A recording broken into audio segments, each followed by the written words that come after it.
مگر اب پڑھائی بہت مشکل ہوتی جا رہی تھی، مجھے سخت محنت کرنی پڑ رہی تھی۔ ہمارے اکثر ٹیسٹ ہوتے تھے جن میں میرے نمبر بالکل اچھے نہیں آ رہے تھے۔ کیا کروں؟ کتاب پر نظر جما کر میں نے سوچا، اس طرح تو میں فیل ہو جاؤں گی، لگتا ہے ٹیوشن لینی پڑے گی۔ جب امی کا فون آیا تو میں نے امی سے اپنی مشکل کا ذکر کیا۔ دیکھو بیٹا، امی نے میری بات کے جواب میں کہا، اپنے گھر کے حالات تم جانتی ہو، تمہارے ابو کی تنخواہ مزید اخراجات کی اجازت نہیں دیتی، تمہارے کالج کی فیس، تمہارے ہاسٹل کا کرایہ، تمہاری میس کا بل، یہ سب ملا کر اچھا خاصا فگر بن جاتے ہیں، اس سے زیادہ بالکل گنجائش نہیں ہے۔ تمہارے 2 چھوٹے بہن بھائی اور بھی ہیں، وہ بھی اسکول جاتے ہیں، تم خود محنت کرو یا کسی لڑکی سے مدد لے لیا کرو۔ امی کے طویل لیکچر کے بعد تو کسی بحث کی گنجائش ہی نہیں رہی تھی۔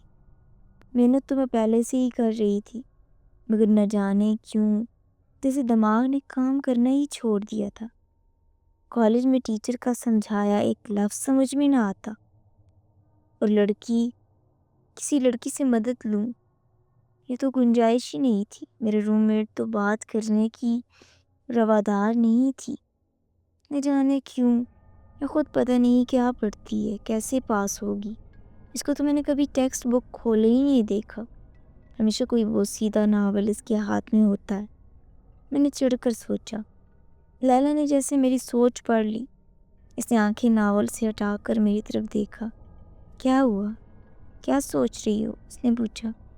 وہ کچھ نہیں، میں نے جیسے گھبرا کر کہا، امتحانوں کی تاریخ آنے والی ہے اور کوئی خاص تیاری نہیں۔ تمہاری تیاری ہے؟ میں نے اس سے کہا، جس پر جواب میں اس نے ہاتھ میں پکڑا ناول اپنے چہرے کے آگے کر لیا۔ سخت تپ کر میں نے سوچا، بدتمیز بد لحاظ، شاید اس ناپسندیدہ روم میٹ کی وجہ سے میرا دل پڑھائی میں نہیں لگتا۔ میں نے خود اپنا تجزیہ کیا۔ دوسرے دن میں میڈم نفیسہ کے سامنے کھڑی تھی۔ میڈم پلیز آپ میری روم میٹ تبدیل کر دیں، یا تو میرا روم چینج کر دیں، مجھے کسی اور چینج لڑکی کے ساتھ شفٹ کر دیں۔ مگر کیوں؟ میڈم نفیسہ حیران رہ گی۔ اتنے ہفتے ہو گئے تمہیں ایک ساتھ رہتے، اب روم شیئر کرنا اور چینج کرنا اچانک؟ بس میڈم، میں اب اس کے ساتھ مزید نہیں رہنا چاہتی، اس کا رویہ ٹھیک نہیں، وہ سخت مغرور ہے۔ میں نے اصرار کیا، مغرور ہے؟ مجھے تو ایسا کچھ محسوس نہیں ہوا۔ میڈم حیران ہوئی، اس نے تمہارے ساتھ بدتمیزی کی ہے؟ یہ بات نہیں ہے میڈم، تمیز یا بدتمیزی کیا ہے، وہ تو بات تک کرنا پسند نہیں کرتی، ہر یہ کہ وہ تو کسی بات کا جواب بھی نہیں دیتی۔ اوہ، میڈم نے گہرا سانس لیا۔ تو یہ بات ہے، دیکھو ثانیہ، تم یہاں پڑھنے آئی ہو، گپیں لگانے نہیں، یہ دوستیاں بڑھانے نہیں۔ اگر تمہاری روم میٹ خاموش مزاج ہے تو یہ تو بہت اچھی بات ہے، تم اپنا دل پڑھائی میں لگاؤ۔ جہاں تک لیلا کی بات ہے، اس کا تعلق ایک کنزرویٹو فیملی سے ہے، ان کے گھروں میں لڑکیوں کو گھر سے باہر تک نکلنے کی اجازت نہیں ہے۔ اس کے والد کی سختی سے ہدایت ہے کہ لیلا کو کبھی کالج کے علاوہ باہر نہ نکلنے دیا جائے، یقیناً لڑکیوں کی آپس کی دوستی کے بھی خلاف ہوں گے، اس لیے وہ ضرورت سے زیادہ بات نہیں کرتی ہے۔ مگر میڈم پلیز آپ مجھے کسی روم میں شفٹ کر دیں۔ میں بضد رہی۔ اوکے ثانیہ، ابھی تو تمام رومز میں لڑکیاں ہیں، پھر بھی اگر کوئی جگہ خالی ہوئی تو میں تمہیں شفٹ کرنے کی کوشش کروں گی۔ وہ مجھے ٹال کر چلی گئی۔ میں ٹھنڈی سانس بھر کر رہ گئی۔ اگلے کئی دن اسی طرح گزر گئے۔ کالج میں پڑھائی مشکل تر ثابت ہو رہی تھی۔ لیلا کا سرد رویہ اس طرح برقرار تھا۔ کیا کروں دادی اماں؟ اس دن فون پر دادی سے بات کرتے ہوئے میں جیسے رو پڑی۔ لگتا ہی نہیں ہے کہ میں وہی ثانی ہوں۔ ایک دفعہ کا پڑھا ہوا مجھے یاد ہو جاتا تھا۔ اب ساری رات گزر جاتی ہے رٹے لگاتے، مگر صبح ذہن خالی ہوتا ہے۔ میں دادی سے اپنی مشکل بیان کرنے لگی تو وہ کہنے لگی، فکر نہ کر ثانی، مجھے تسلی دی، جب کوئی راستہ نظر نہیں آتا تو اللہ سے مدد مانگتے۔ نماز پڑھتی ہو دادی اماں؟ میں ٹھمکی، اچھی بات ہے بیٹا، نماز پڑھا کرو، مگر ساتھ ساتھ ذہن کو کھولنے کے لیے اللہ کے کلام بھی پڑھا کرو۔ دادی اماں نے پیار سے سمجھایا۔ لمبے وظیفے نہیں پڑھ سکتی دادی اماں، میں نے کہا اتنا ٹائم نہیں ہوتا، لمبے وظیفے نہیں بیٹا، ایسا کر کے کہ عشاء کے بعد تصویر لے لو اور آیت الکرسی پڑھ لیا کرو اور اپنے اوپر دم کر کے اپنی کتابوں پر دم کر دیا کرو اور پھر سبق یاد کر دیا کرو، دیکھنا کیسا اچھا یاد ہوگا کہ عمر بھر نہیں بھولے گا۔ دادی نے اپنے انداز میں مجھے سمجھایا۔ اس دن رات کو میں نے عشاء کے بعد نماز ادا کی۔ نماز کے لیے تمام لڑکیاں جو پابندی سے نماز ادا کرتی تھیں ہاسٹل میں جمع ہوتی تھیں اور نماز ایریے میں نماز پڑھی تھی۔ میں بھی وہیں نماز ادا کرتی تھی۔ نماز پڑھ کر میں اپنے کمرے میں آ گئی، اپنی کتابوں کا بیگ کھولا اور پڑھنے لگی، بلکہ پڑھنے کی کوشش کرنے لگی، مگر مجال ہے کہ ایک لفظ بھی سمجھ آیا ہو۔ چہرے پر بازو رکھ کر سوتی لیلا نے لائٹ کی طرف اشارہ کیا۔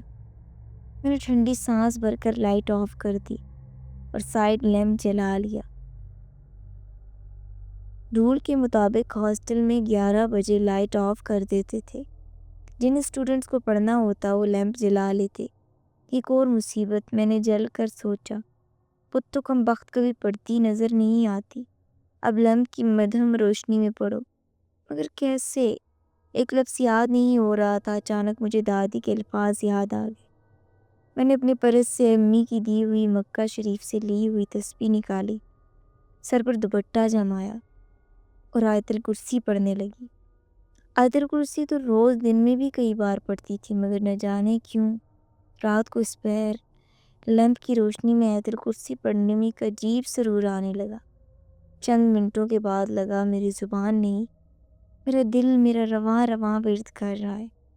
میری آنکھیں بند ہونے لگیں، میرے ذہن سے جیسے بادل جھٹنے لگے۔ آیت الکرسی پڑھ رہی تھی، کمرے میں مکمل خاموشی تھی، اتنی کہ پتہ گرے تو آواز آئے کہ اچانک ایک آواز میرے کانوں سے ٹکرائی، آہ آہ، جیسے کوئی کرا رہا ہو۔ میں نے گھبرا کر آنکھیں کھولی۔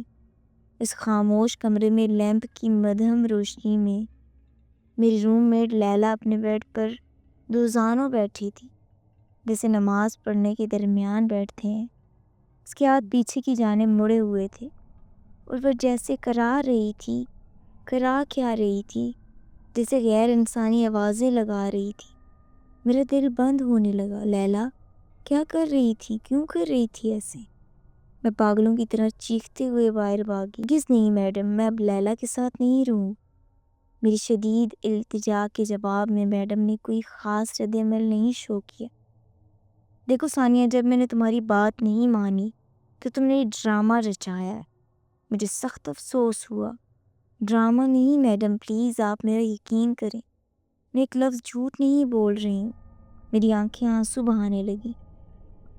میڈم نفیسہ چند لمحے مجھے دیکھتی رہی۔ ٹھیک ہے، میں جلد کوشش کروں گی کہ تم کو کوئی اور روم دے دیا جائے، جب تک تم اس کمرے میں رہو۔ ہرگز نہیں، میں نے گھبرا کر کہا، میں ایک لمحے بھی وہاں نہیں رہوں گی۔ اس رات جو کچھ ہوا وہ تمہاری آنکھوں کا دھوکہ تھا لیلا۔ اس وقت میڈم نفیسہ کے آفس میں داخل ہوئی۔ لیلا کو دیکھ کر چند لمحے کے لیے میری جان نکل گئی، مگر اس وقت وہ بالکل نارمل ہمیشہ والی لیلا لگ رہی تھی۔ اصل میں بیمار ہوں، اس نے شرمندگی سے سر جھکایا۔ مجھے مرگی کے دورے پڑتے ہیں۔ اس نے اتنے عرصے میں پہلی مرتبہ اپنے بارے میں زبان کھولی۔ اصل میں ہمارے گھر کا ماحول بہت سخت ہے، اتنا کہ آپ لوگ تصور بھی نہیں کر سکتے۔ ہمارے یہاں محض معمولی شک پر قتل کر دینا عام ہوتا ہے۔ ہمارے یہاں عورتوں کو اتنا گھٹ کر دبا کر رکھا جاتا ہے کہ یہاں کی لڑکیاں ایک دن بھی وہاں نہ رہ سکیں۔ میں اپنے بابا کی واحد بیٹی ہوں، وہ مجھ سے بہت محبت کرتے ہیں، اس لیے میں اس ہاسٹل میں آ سکی، ورنہ تمہارے خاندان کی لڑکیوں نے اسکول تک کی شکل نہیں دیکھی۔ لیلا کی آنکھوں میں آنسو چمک رہے تھے۔ میں اور میڈم نفیسہ جیسے منہ کھولے اس کی رودات سن رہے تھے۔ میں گاؤں میں جوائنٹ فیملی میں رہتی ہوں۔ میں نے اپنے گھر میں عورتوں پر وہ مظالم ہوتے دیکھے ہیں کہ میں مرگی کی مریض بن گئی۔ کوئی شور، کوئی حادثہ مجھ سے برداشت نہیں ہوتا، مجھ پر دورہ پڑ جاتا ہے، میرے ہاتھ پیر مڑ جاتے ہیں۔ اوہ، میں نے ٹھنڈی سانس بھری۔ تو یہ بات بھی جس کو میں کہیں اور جوڑ رہی تھی۔ اگر تم کو میری وجہ سے تکلیف ہوئی تو آئی ایم سوری۔ لیلا نے میرے سامنے ہاتھ جوڑ دی۔ میں نے میڈم نفیسہ کو الگ روم کے لیے منع کر دیا اور لیلا کے ساتھ رہنے لگی۔ مگر اس روز والے واقعے کے بعد اتنا ضرور ہوا کہ لیلا مجھ سے تھوڑی تھوڑی باتیں کرنے لگی۔ کبھی مجھے اپنے خاندان کے مردوں کی بے رحمی کے واقعے سناتی تو اس کے چہرے پر نفرت جھلکتی۔ میرے خاندان کے مردوں کے لیے قتل کرنا، خون بہانا معمولی بات ہے۔ یہ سب سن کر تو میرے جسم سے جان ہی نکل جاتے۔ میں ویسے ہی بہت ڈرپوک واقعہ ہوئی ہوں۔ بس جلدی سے یہ وقت گزرے، میں امتحان پاس کروں، اپنے گھر جاؤں۔ بہت دن ہو گئے گھر گئے، مگر امتحان پاس ہوں تو کیسے؟ پڑھائی تھی کہ مشکل تر ہو جا رہی تھی۔ دوسرے دن بھی میرا ایک اہم ٹیسٹ تھا۔ میں کتابیں لے کر بیٹھ گئی۔ لائٹ آف کر دو، لیلا کی آواز میرے کانوں سے ٹکرائی۔ میں نے کوفت محسوس کی، کیا میرا ٹیبل لیمپ نہیں جلا؟ شاید اس کا بلب فیوز ہو گیا۔ لیلا پلیز تم آنکھوں پر تکیہ رکھ لو۔ میں نے التجا کی، میرا لیمپ آن نہیں ہو رہا۔ تمہیں پتہ ہے کہ میں جلتی لائٹ میں نہیں سو سکتی، لیلا نے گھررا کر کہا۔ میں نے کتاب میں سے نظر ہٹائی، بغیر سوچا۔ کوشش کرو لیلا پلیز۔ اس کے حلق سے جیسے کسی جانور کی آواز برآمد ہوئی۔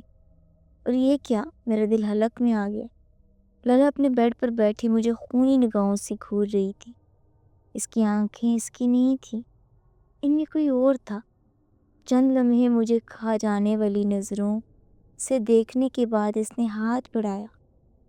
اس کے ہاتھ بڑھتے بڑھتے وہیں بیٹھے بیٹھے اس کا ہاتھ لمبا ہوتا گیا، یہاں تک کہ سوئچ بورڈ تک پہنچ گیا اور اس نے لائٹ آف کر دی۔ اور میں نے فیصلہ کر لیا کہ اس کے بعد روم چینج کر لوں گی اور اپنے گھر چلی جاؤں گی۔ کہ لیلا کے اندر کوئی بدرو تھی، یہ کوئی مرئی مخلوق تھی جو کہ اس کو خاموش کیے رکھتی ہے۔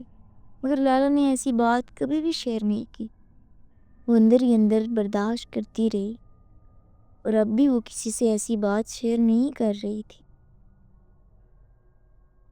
مزید ایسی کہانیاں سننے کے لیے میرے چینل کو سبسکرائب کریں۔ آپ کا بہت بہت شکریہ۔